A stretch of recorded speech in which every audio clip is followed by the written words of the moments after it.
Ni kalau uric asid tinggi. Semua ahli kaji dalam bidang perubatan, semua dalam dunia ni, yang Islam, yang tidak Islam, mengakui bahawa gula adalah bapa kepada segala penyakit. Dia duduk di samaran. Saya cakap benda ni di semua kuliah saya. Tuan-tuan kena buat keputusan untuk tinggalkan dia, sebab dia duduk di samaran. Bila duduk di samaran, kita nak jaga agama pun susah. Anak kita lagi susah. Dan dengan burger dia telan, dengan hotdog dia telan, KFC dia telan. Susah. Tanda susah, senang ya. Subuh tak boleh bangun, tak boleh jaga agama. Subuh tak boleh bangun tu tak boleh jaga agama. Bukankah kita baca hadis Nabi Muhammad SAW, barang siapa yang menegakkan solat, dia menegakkan, dia menjaga agama. Barang siapa tak solat, dia meruntuhkan agama. Ni bab makan nombor 4 Permakanan sunnah Nabi Muhammad SAW. Jadi apa nak ganti? Nak ganti apa? Kena ghostan tuan-tuan. Tengok dia moyang-moyang nenek kita makan apa. Bukankah mereka dulu makan gula merah? Gula yang diperbuat daripada air nira, nira nyok tu, kan? Lepas ada mayang nyok tu, dia potong situ, ambil nira. Nira ni boleh ambil kalau betul-betul buat 2 kali sehari boleh ambil, pagi dengan petang. Lepas tu masak dia sampai jadi beku. Kalau rajin tumbuk-tumbuk, blend sampai jadi gula pasiang, warna merah lah. Tu orang dulu makan tuan-tuan. Gula merah lagu tu tuan-tuan. Gula merah masuk dalam makmal, kita buat kajian, tak ada 1% pun gula jahat. Gula sukros yang saya sebut tadi tu, dalam gula merah 1% pun tak ada. Itu sebab orang dulu kita jarang dengar orang kencing manis. Orang dulu moyang-moyang ni hidup sampai 100 tahun lebih umur dia, sakit tak ada. Saya pergi di selatan Thailand, satu pekan kecil. Lepas jemput saya pergi sana. Saya pergi sana lah. Lepas jamu saya teh, ayak teh. Saya tengok ayak teh tu setengah gula. Setengah ni gula, setengah ni teh. Alamak, macam mana? Tapi bukan gula pasiak, gula pokok tar. Sana panggil pokok tar. Kalau sini kita panggil pokok kelapa laut. Bisa tengok tak pokok tu? Ada kot sini kan, tapi tak banyak lah, tempat mereka banyak. Jadi dia buat gula tu daripada gula tar. Saya minta air panas. Sebab apa? Manis sangat, kena tambah air panas. Kemudian lepas minum, dia minta tolong suruh cek darah tinggi, kencing manis. Penduduk kampung lebih kurang ada 20 orang. Saya kata, habis ni kalau cek kencing manis semua tinggi ni. Tuan-tuan tahu tak apa jadi? Saya cek, seorang pun tak ada kencing manis. Seorang pun tak ada kencing manis. Dia makan gula setengah gelas, tapi seorang pun tak ada kencing manis. Pasal apa? Dia makan gula yang tak ada sukros, tak ada gula jahat. Kena tipu kita tuan-tuan. Saya buat kajian, tuan-tuan boleh tanya ahli-ahli kajian saya. Di belakang tu ada 2 orang ahli saintis yang ikut saya sekali. Bila kita buat kajian, ya Allah, seolah-olah ini satu senjata sulit daripada musuh Islam. Kita makan bukan kata penyakit saja mai. Kedua, rohani kita jadi rendah. Rohani kita, kekuatan kita, dia rohani tinggi ni tuan. Sebut nama Allah ni nikmat, lebih nikmat daripada segala-galanya, Allah. Tapi kalau dalam darah kita ada benda kotor, sebut nama Allah seperti mana sebut nama orang, tak ada apa-apa. Sedangkan kejayaan Islam, musuh boleh kalah dengan kerohanian, bukan dengan kekuatan, kerohanian. Tuan-tuan tahu tak, saya pergi berjalan di museum. Boleh cerita lagi ke? Saya berjalan di museum, ada 7 museum di Surabaya. Surabaya ada 7 museum. Salah satu museum ditunjuk bagaimana kekalahan tentera perikatan pada tahun 1946. Bila Indonesia isytihar kemerdekaan, dia isytihar tu dia tak dapat restu Belanda. Belanda marah, dia pakat habis tentera perikatan. Belanda, UK, United Kingdom, Australia, New Zealand, semualah dengan Amerika mai serang Surabaya. Pasal apa? Dia isytihar kemerdekaan tanpa kebenaran Belanda. Bila lepas perang, orang Islam kita lawan, ulama-ulama kita turun, hak kapal terbang yang duk terbang tu, ni dalam muzium ni, salah satu muzium di Surabaya. Yang terbang, dia buka serban, dia tibai sekali, habis kapal terbang. Tak kena pun, dia tibai lah. Jatuh kapal terbang. Yang kapal-kapal laut yang luar banyak-banyak tu, ambil pasir, baca doa, baling. Habis kapal lepas. Tentera yang berjaya mendarat dilembing dengan buluh runcing. Lari 1946, lepas lari, lepas kalah tuan-tuan. Tapi lepas tak masukkan dalam sejarah lepas. Tutup, tapi sejarah tu ada lagi. 1946 di salah satu muzium di Surabaya. Dan kampung ulama yang terlibat menentang tentera perikatan tu, kampung tu sampai hari ini kerajaan Indonesia tak kenakan cukai pada mereka kerana mengenangkan jasa mereka menurut masa mereka tu. Hebat tak hebat orang Islam? Kekuatan kita rohani. Lepas tahu, paksa tu lepas buat makanan-makanan samaran banyak-banyak supaya kita ni tak kuat. Tuan-tuan, salah kalau kita bangga di Oxford University ada fakulti Islam. Salah kalau kita bangga di Cambridge University ada fakulti Islam. Salah. Tak boleh bangga. Kena susah hati. Bila ada fakulti, mereka akan buat kajian. Hadis ni ayat tu, hadis ni ayat tu. Tiba-tiba mereka nampak hadis ni. Halal itu jelas, haram itu jelas. Yang samaran, kalau orang Islam tak boleh tinggal yang samaran, mereka akan jadi tak kuat. Agama tak boleh jaga, akhlak tak boleh jaga. Jumpa dah. Maka ciptalah makanan-makanan samaran yang hari ini banyak dalam pasaran. Ni tuan-tuan, InsyaAllah boleh tinggal tak pula? Tu dia. Saya kena cakap. Sebab kalau tak cakap, saya salah. Tuan-tuan tengok lah ni dah ada dah. Brown sugar lah, daripada mula tahu dah. Tapi kena jaga-jaga. Brown sugar tu dia buat dakwat ya, dia buat ink ya, warna. Kena dapat betul-betul. Tolong siapa-siapa yang ada pokok nyok di rumah, jangan tebang. Satu rumah kalau ada 2 batang hingga 3 batang, dia boleh buat dah gula untuk sebulan makan. Untuk keluarga dia ada 8 orang dalam rumah, sebulan makan boleh dah. Cuma kena belajar lah macam mana nak ambil. Itu saja. Boleh insya-Allah. Ini makanan samaran. Seterusnya saya nak tanya tuan-tuan, Coca-Cola tuan-tuan kenal tak? Kenal lah.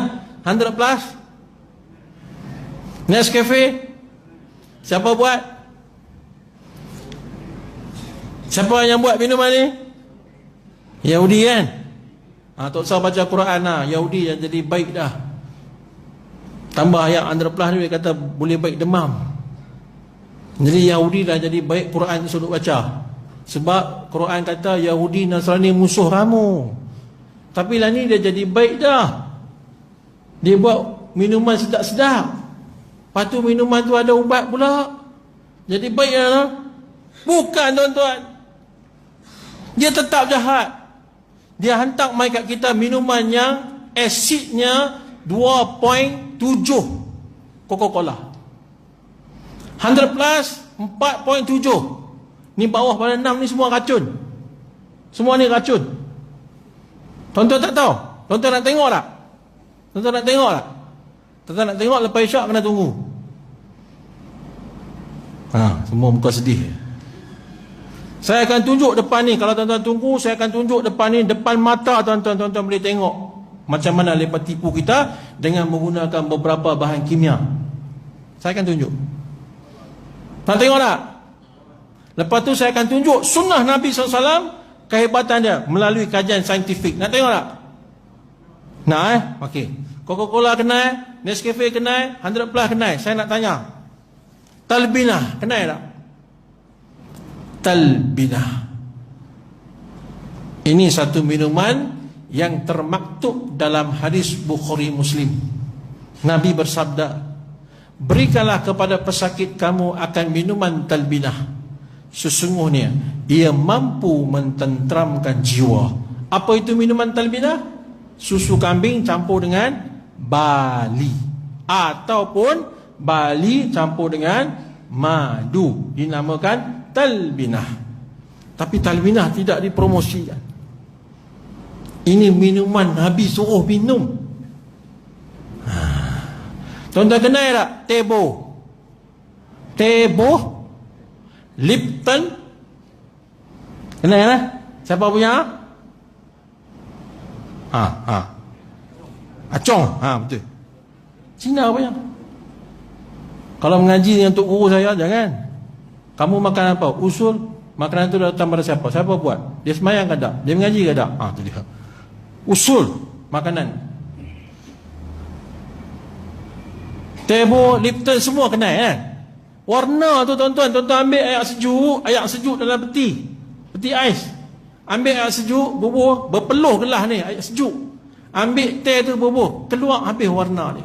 Ni dalam air sejuk, sepatutnya kena keluar masa air panas. Ni air sejuk pun keluar. Teh ke warna tu? Orang suka minum warna ni, uric acid dia akan naik, gout dia bertambah. Tebo kena,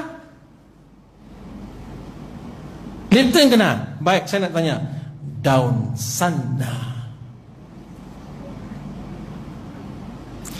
Daun sana. Ini hadis daripada Ibnu Majah. Satu ketika Nabi tengok sahabat duk makan daun. Nabi tanya, apa daun kamu makan? Sahabat kata, ini daun untuk cuci perut kami. Nabi kata, jangan makan daun tu. Kalau nak cuci perut, kena makan daun sana. Dia akan cuci perut kamu. Hadis yang lain bagi tahu, Nabi bersabda, punca segala penyakit adalah di perut kamu. Bisa dengar tak hadis ni? Punca segala penyakit adalah daripada perut kamu. Hadis ni yang saya baca tadi, cucilah perut kamu dengan daun sana. Dalam hadis Ibnu Majah, Nabi SAW bersabda, jika ada obat untuk mati, jika ada obat untuk mati, sanalah obatnya. Bak makan minum ni dia persembunyi terus tuan-tuan. Tutup terus, tak bagi kita tahu. Saya dengan imam-imam besar negeri Kelantan 2 tahun lepas menjelajah Eropah di bawah tajaan kerajaan negeri. Nak bagi tu imam ni nampak di luar ni macam mana hebat orang Islam. Sampai di Amsterdam, Belanda. Kami minta daripada University Amsterdam nak masuk perpustakaannya. Sebab kita dengar dalam pustakaannya ada 6,000 kitab. 6,000 kitab orang Islam yang mereka rampas masa zaman penjajah.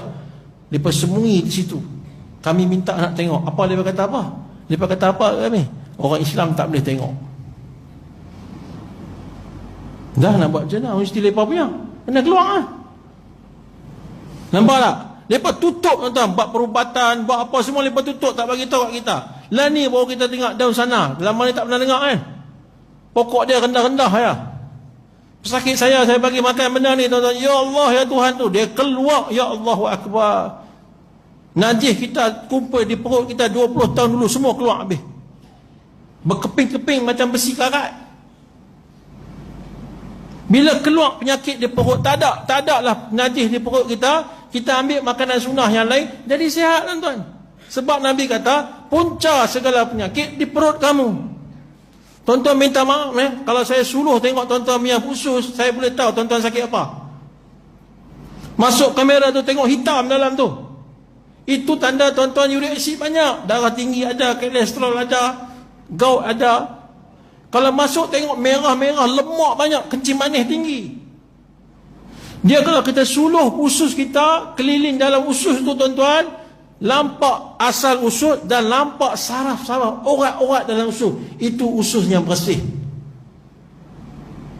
Tuan-tuan, Nabi bagi tahu, cucilah perut kamu dengan daun sana. InsyaAllah lah. Ya, ni sakit gigi teruk-teruk, anak-anak cucu kita sakit gigi kekot. Talbina 5 minit ya. Dia duduk sakit tu, bagi minum 5 minit. Masa tu lebih kurang 5 minit hilang sakit gigi tuan-tuan.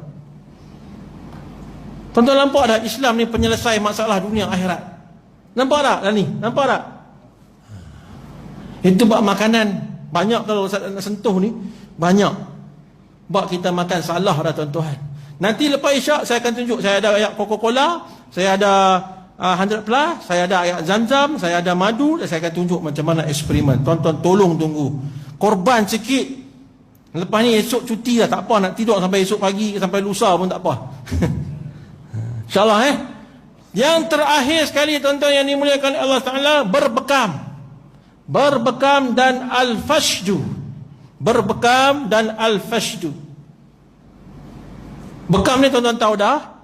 Cuma saya nak bagi tahu di sini kena bekam cara sunnah, iaitu kena toreh. Toreh. Ya, bukan cocok. Cocok ni acupuncture, cara orang Cina. Cara kita hijamah, dalam bahasa Arab dipanggil hijamah. Hijamah ni toreh. Toreh dan hisap. Toreh dan hisap. Ini bagi betul bekam lagu mana. Yang kedua tadi sebut al-fashdu. Al-fashdu ni buang darah. Bila nak guna sistem al-fashdu ni, ketika orang nak kena stroke. Orang nak kena stroke lagu mana? Dia cakap telo. Kita jumpa kawan kita, kalau cakap telo, cepat-cepat tu nak kena stroke dah. Cek sejarah dia, dia ada darah tinggi pula, dia ada kolesterol tinggi pula, cakap telo, cepat-cepat tuan-tuan. Kalau rasa lembek tangan kaki tu, dialah stroke tu, kebah-kebah tu jaga. Apa nak buat? Cara Islam dia guna al-fashdu. Ini Nabi ajak tuan-tuan. Cucuk di 10 jari kita dengan jarum. Jarum hak cucuk tu lah, ada lubang tengah tu. Jangan ambil jarum jahit baju tu. Tu tak boleh. Jarum yang hak cucuk orang tu, di lubang tengah tu ada. Cucuk di 10 jari kita ni, darah keluar. Darah keluar macam air pipe dia keluar tu, tadah sampai 1 gelas. 1 gelas tu cukup, jangan lebih. Kalau lebih mati. Ini saya cerita, tapi jangan buat. Nak buat kena belajar. Jangan buat, nak buat kena belajar. Jadi cukup 1 gelas, berhenti. Lepas tu hak luka di jari ni, ambil madu, tutup. Baca surah Masad. Tabbat yada abi lahabin wa tabba.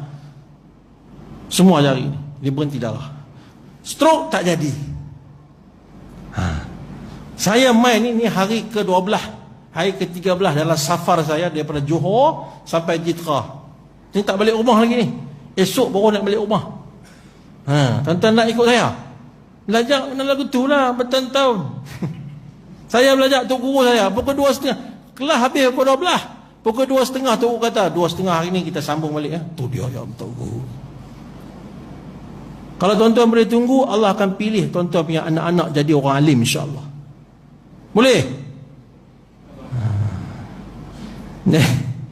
Jadi saya jumpa ustaz kawan saya di Kuala Lumpur, di Ulu Langat. Bukan, di Rengit, Johor. Bila saya cerita al-fashdu ni, dia cerita kat saya, betul dia kata. Dia kata kawan saya satu ketika depan saya nak jadi stroke, nak kaikot lah, kaki tangan tu nak kaikot lah. Tiba-tiba dia jatuh. Dia stroke, tak boleh nak buat apa, jatuh lah. Jatuh, tangan tu kena benda tajam.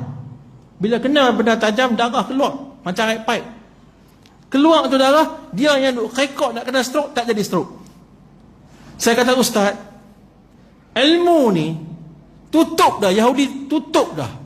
Tapi Allah Maha Kaya. Allah nak bagi ustaz ilmu, Allah bagi kemalangan. Allah bagi satu orang jadi kemalangan, kita boleh belajar. Ini kayanya Allah Ta'ala. Lepas tutup, lepas tak mau kita tahu benda ni, tapi Allah boleh bagi tahu dengan berbagai-bagai cara. InsyaAllah tuan-tuan. Yang penting kita punya tauhid dengan Allah kena kukuh. Jadi tuan-tuan yang dimuliakan oleh Allah Ta'ala, 5 perkara ni, kalau kita nak jaga kesihatan, nak jaga, nak rawat penyakit yang kita ada, 5 perkara ni tuan-tuan kena amal. Pertama, kalimah thayyibah. Saya terang dah tadi. Yang kedua,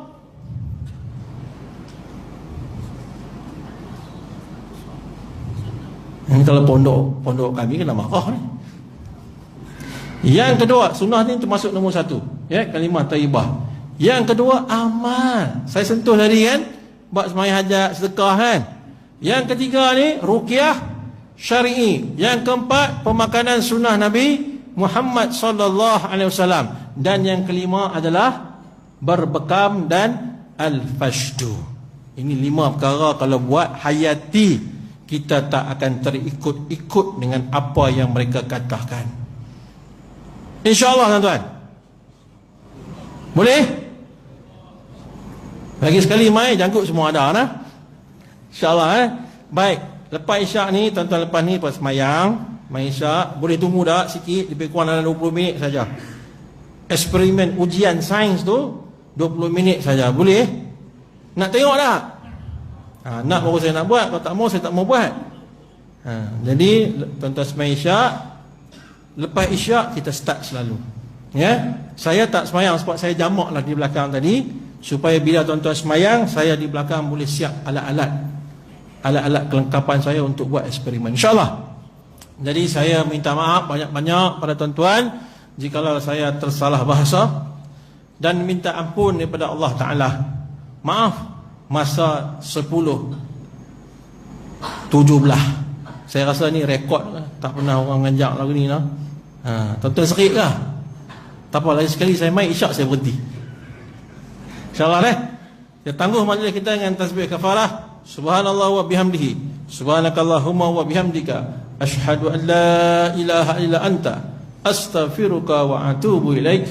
Assalamualaikum warahmatullahi taala wabarakatuh.